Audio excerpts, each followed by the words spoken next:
Di dalam video kali ini, saya mau ajak kalian semua untuk membahas sebuah kasus penghilangan nyawa yang pernah terjadi di Pulau Dewata, Bali pada tahun 2017 yang lalu. Di mana kisah menyedihkan ini menimpa seorang pria tua warga negara Australia yang harus meregang nyawanya di tangan dua orang pria. WNA yang menjadi korban di kasus ini bukanlah orang sembarangan. Semasa hidupnya, ia pernah menjadi anggota marinir di negara asalnya. Para pelaku yang terlibat dalam kasus ini merupakan karyawan barunya yang baru aja bekerja selama 4 hari bersamanya. Dalam persidangan yang kemudian digelar, sebuah fakta mengungkapkan bahwa pelaku atau terdakwa mengaku bahwa dirinya kerap kali diminta untuk memuaskan hasrat sang majikan dengan cara tanda kutip memijat-mijat alat kelaminnya. Lalu apa yang sebetulnya terjadi dan apa motif sebenarnya sehingga pelaku tega menghabisi pria 80 tahun ini? Jadi begini. Di sebuah perumahan yang bernama Perumahan Puri Gading, tepatnya di klaster Amsterdam yang terdapat di daerah Badung, Bali, hiduplah seorang pria bule atau WNA. Namanya Robert Chilhut, yang pada saat itu usianya 80 tahun. Robert, begitu biasanya ia dipanggil. Pria bertubuh kekar asal negara Australia ini merupakan seorang pensiunan angkatan laut di negara asalnya. Kebetulan saya tidak mendapatkan informasi terkait kapan tepatnya Robert menjalani masa-masa pensiunnya. Namun yang jelas, Robert adalah warga negara asing yang telah lama tinggal di Pulau Dewata. Sebuah sumber mengatakan bahwa ia terlihat di Pulau Bali sejak awal-awal tahun 2000-an. Dalam kesehariannya, Robert merupakan sosok yang tertutup. Ia jarang sekali melakukan interaksi kepada siapa saja yang ia temui di tempat ia tinggal. Dikatakan pula bahwa Robert memiliki sifat yang temperamen. Ia bahkan gak segan-segan untuk mengumpat di depan orang banyak. Sehingga hal tersebut membuat siapa saja yang diumpatnya akan merasa malu dibuatnya. Di Pulau Dewata, Robert punya 2 hunian. Yang keduanya ia pakai secara aktif. Pertama ialah rumah yang terdapat di Perumahan Puri Gading, Jimbaran, Badung. Sedangkan satu hunian lainnya adalah sebuah apartemen atau kondotel yang terletak di Legian, Kuta, Bali. Memiliki 2 unit hunian membuat Robert tidak hanya menggunakan salah satunya saja. Keduanya secara aktif ia gunakan sebagai tempat tinggal maupun tempat beristirahatnya. Yang pertama, rumahnya. Ia pakai sebagai tempat untuk beristirahat, fitness, santai-santai, dan lain sebagainya. Itu di siang hari. Sedangkan jika sore atau malam menjelang, biasanya Robert akan kembali ke kondotelnya. Di kondotelnya, ia menghabiskan malam dan tidur di tempat itu. Itulah kegiatan hari-hari yang Robert lakukan selama ia menjalani masa-masa pensiunnya di Pulau Bali. Selain dikenal sebagai pribadi yang tertutup dan jarang sekali bergaul, Robert diketahui seringkali membawa beberapa pria-pria lokal untuk masuk ke dalam kamarnya. Bahkan saking seringnya ia mengundang teman-teman prianya itu, Robert diduga memiliki orientasi seks yang berbeda. Orang-orang lokal yang ada di sekitar Robert hidup meyakini bahwa ia adalah penyuka sesama jenis. Ya, walau secara gamblang, Robert tidak pernah declare. Selain memiliki 2 buah hunian mewah di Bali, Robert juga mempunyai 2 buah mobil yang sering ia gunakan untuk bepergian. Kendaraan-kendaraan tersebut biasanya dibawa oleh seorang supir yang mengantarkan Robert dari kondotelnya di pagi hari menuju rumahnya di Puri Gading. Menikmati hidup di masa-masa pensiun tanpa harus memikirkan beban hidup yang kian lama kian berat adalah impian dari setiap orang. Begitu juga dengan Robert. Ia terlihat sungguh menikmati masa-masa hari tuanya di Pulau Dewata. Hingga tragedi itu datang menimpa tentramnya hidup Robert di kala itu. 27 Oktober tahun 2017, seorang wanita yang tinggal di Perumahan Puri Gading atau tempat di mana Robert tinggal. Di pagi itu secara tidak sengaja, ia mencium bau busuk yang sangat menyengat, yang ia curigai berasal dari rumah bule itu. Saat itu, dikarenakan merasa aromanya begitu menusuk hidung, ia pun segera melaporkan temuan itu kepada kepala lingkungan sekitar. Dan setelah menerima laporan tersebut, laporan itu juga diteruskan pada pihak yang berwajib. Singkat cerita, setelah semua laporan tersampaikan, diperiksalah sumber bau yang diduga datang dari rumah Robert di siang itu. Dan benar saja, tak lama setelah pintu itu berhasil dibuka, seketika bau busuk kembali menyeruak begitu hebat.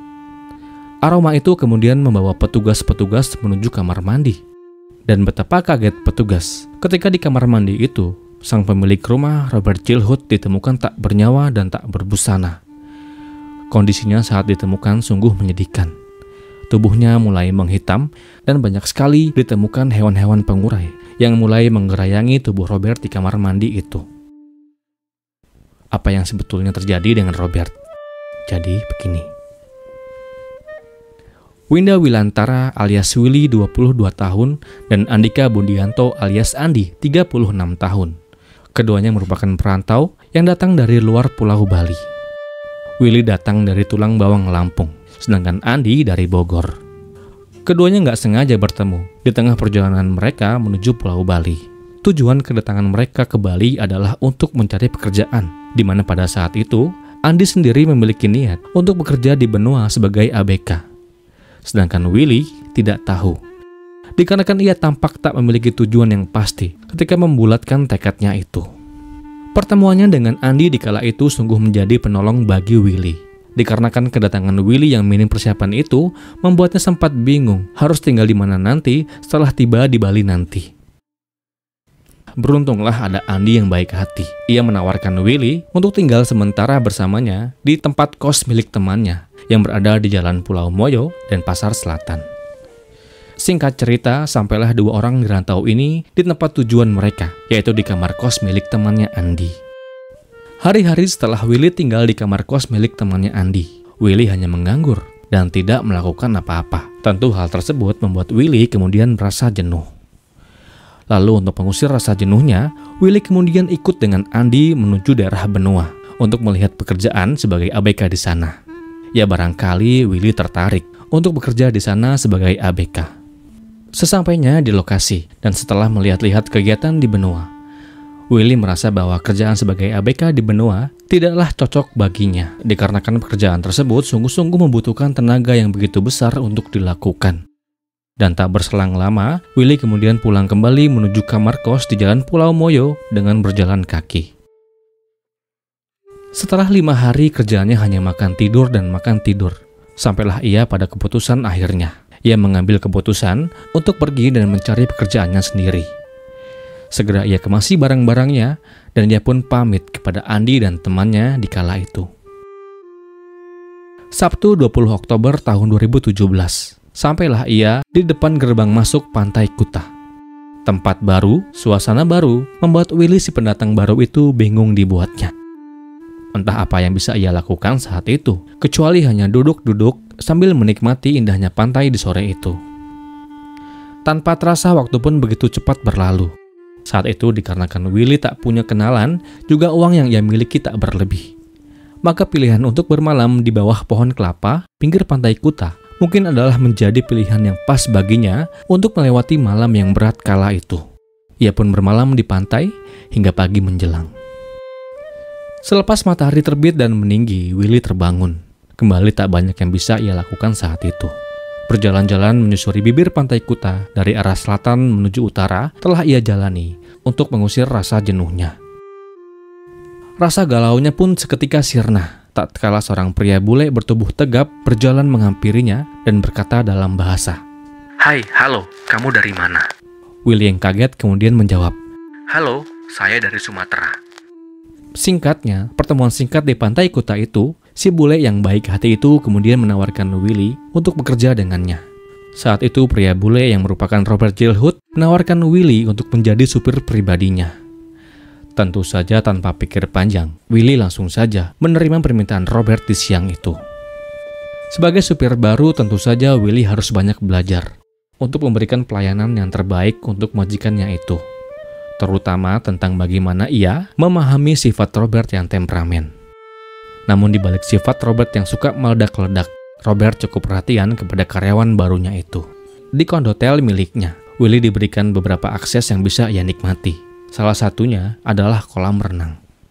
Oh iya, selain memiliki tugas utama sebagai supir pribadi Robert, Willy juga memiliki tugas lain. Tugas itu adalah memandikan majikannya itu di pagi atau sore hari. Tak lama setelah Willy mendapatkan pekerjaan barunya, Willy kemudian menghubungi Andi untuk mengabarkan jika ia telah mendapatkan pekerjaan. Selain itu, di sambungan telepon tersebut, Willy juga meminta Andy untuk datang ke kondotel milik majikannya itu. Tentu setelah izin untuk mengundangnya mendapat restu dari majikannya. Tak lama kemudian datanglah Andy dengan menggunakan jasa ojek online. Kehadiran Andy saat itu tentu disambut dengan sukacita oleh Robert, dikarenakan Robert sepertinya butuh teman untuk diajak ngobrol atau untuk melakukan hal-hal yang lain. Setelah berkenalan dengan Robert di kamar flatnya, perbincangan ngalor ngidul pun berlangsung. Dan tak terasa, waktu saat itu telah menunjukkan jam 1 malam. Alih-alih memutuskan untuk segera tidur, malah Robert memerintahkan Willy untuk melayaninya. Saat itu Robert meminta Willy untuk tanda kutip memijat-mijat anunya Robert. Willy yang heran tentu aja menolak perintah dari bosnya kala itu. Namun tidak demikian dengan Andy. Andy si tamu tidak serta-merta menolak perintah Robert untuk memijat-mijat anunya. Setelah menanggalkan semua pakaiannya, dimulailah acara pijat-pijat itu. Singkatnya, setelah semua tuntas, Robert kemudian memberikan Andy tips atas jasanya. Saat itu, ia memberikan uang 100.000 kepada Andy. Esok harinya, Robert diminta diantarkan menuju rumahnya di perumahan Puri Gading, Jimbaran. Singkatnya, setelah mereka sampai di tujuan rumah Robert, aktivitas kembali berjalan seperti biasa, normal semuanya. Hingga hari menjelang sore, mereka bertiga kembali ke kondotel milik Robert di Legian Kuta. Sesampainya di kamar kondotel, sang majikan kembali meminta Willy dan Andy untuk melakukan aksi pijat-pijat anunya Robert. Sepertinya hal tersebut merupakan sebuah kebiasaannya sebelum ia tertidur. Demikian setelah sang majikan tertidur, Andy dan Willy yang saat itu belum mengantuk memutuskan untuk menikmati malam sambil berbincang-bincang di teras kamar kondotel milik Robert. Di malam itu mereka bicara panjang lebar tentang kegusaran yang Willy alami terhadap majikannya itu. Saat itu Willy mengatakan bahwa ia tak suka dengan sifat bosnya yang suka marah-marah kepadanya. Selain itu, ia juga tak suka atas satu perkataan Robert yang sempat menyinggung sebuah masalah yang menjadi prinsip bagi Willy. Dan dari sinilah rencana untuk menghabisi Robert Childhood bermula. Semua rencana busuk Andy dan Willy di malam itu, kemudian mereka bungkus semuanya dengan aksi pencurian mobil mewah yang sebentar lagi akan mereka lakukan. Keesokan harinya, semua aktivitas berjalan normal seperti biasa. Namun saat itu Andy sempat pulang dulu, menuju tempat kos temannya di Jalan Pulau Moyo dan Pasar Selatan. Sesampainya Robert dan Willy di perumahan Puri Gading, Jimbaran, Willy langsung saja mencari-cari momen yang bagus untuk melancarkan aksinya. Dan dikarenakan keputusan tersebut adalah keputusan bersamanya dengan Andy, maka ia butuh bantuan Andy saat itu. Segera setelah mendapatkan intuisi itu, Willy segera menghubungi Andy yang saat itu tidak sedang bersamanya. Singkatnya, tak berselang lama, Andy pun kembali datang ke rumah Robert dengan menggunakan jasa ojek online. Sesampainya Andy di perumahan Puri Gading, segera si bos memerintahkan keduanya untuk mencuci 2 mobil yang Robert miliki. Setelah selesai mencuci, aktivitas kembali dilanjutkan. Ketiganya duduk-duduk di sofa sambil nonton TV. Demikian setelah aktivitas membosankan itu selesai, Robert kemudian meminta Willy dan Andy untuk memandikannya. Saat itu Robert yang telah tak berbusana memerintahkan keduanya untuk turut serta membuka seluruh pakaiannya. Namun kala itu Willy menolak. Ia lebih nyaman jika memakai CD-nya saja. Sedangkan Andy tak berbusana. Pada saat sang majikan dan Andy berada di dalam kamar mandi, Willy saat itu sengaja mengarahkan langkahnya menuju tempat di mana Robert meletakkan perlengkapan fitnessnya. Dikarenakan Willy sudah berniat untuk menghilangkan nyawa Robert di hari itu juga, maka ia ambil 2 buah handle barbel dan tanpa pengetahuan dari Robert, barang itu kemudian ia letakkan di dekat kasur. Singkatnya, setelah semua siap dengan posisinya masing-masing, beranjaklah Willy masuk ke dalam kamar mandi. Di dalam kamar mandi, Andy dan Willy kembali saling berbagi tugas. Willy yang memandikan, sedangkan Andy yang pijat-pijat si bos. Setelah selesai, Willy kemudian keluar terlebih dahulu dari kamar mandi. Lalu tepat di depan kamar mandi, Willy kemudian berkata kepada Robert, "Saya mau resign, saya nggak tahan." Mendengar ucapan singkat, jelas, dan padat yang terlontar dari mulut Willy membuat Robert gusar. Lalu dengan tegas, ia pun menolak permintaan Willy saat itu. Dari perdebatan kecil itu kemudian muncullah keributan yang lebih besar. Saat itu Robert yang emosi menjambak rambut Willy dengan tangan kanannya. Willy yang tak terima dijambak, segera ia dorong tubuh Robert sekuat tenaga hingga ia terjerembab di dalam kamar mandi. Andi yang kala itu masih tak berbusana tak mau tinggal diam ketika melihat Willy diperlakukan seperti itu oleh Robert. Lalu ia hampiri Robert dan ia bekap mulutnya dengan kedua tangannya. Melihat hal tersebut, Willy segera menuju tempat tidur dan mengambil kedua besi handle barbel yang telah ia siapkan sebelumnya. Lalu dengan kedua besi itu, ia hempaskan sekuat tenaga ke arah kepala Robert berkali-kali tanpa ampun. Andi juga tak mau ketinggalan. Segera ia ambil besi itu dan melanjutkan menghampakannya ke arah kepala Robert.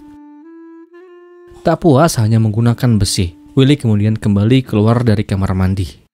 Di dapur ia ambil kapak milik Robert dan dengan hantaman kapak itulah akhirnya membuat Robert kehilangan nyawanya.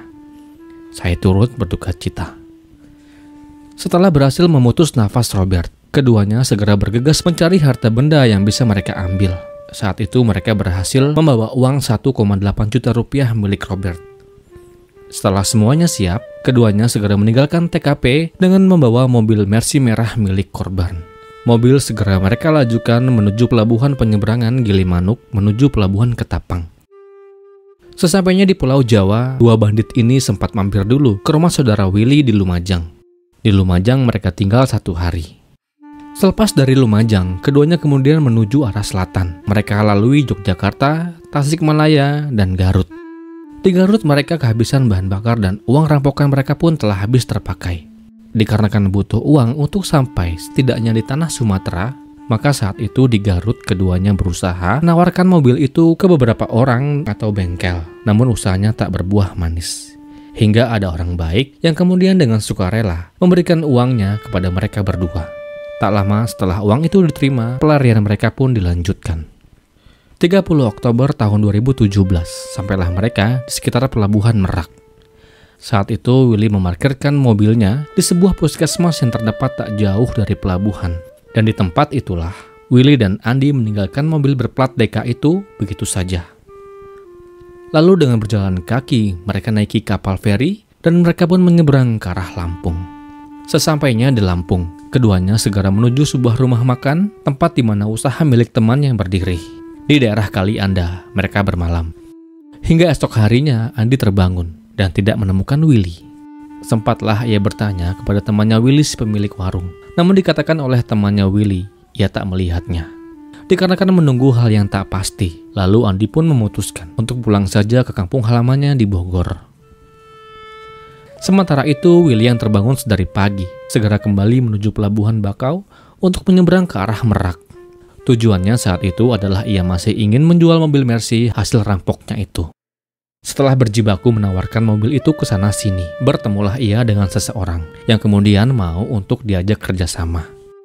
Saat itu, orang yang baru dikenal Willy berniat menukarkan ban mobil Suzuki EPV-nya dengan ban mobil Mercy milik Robert.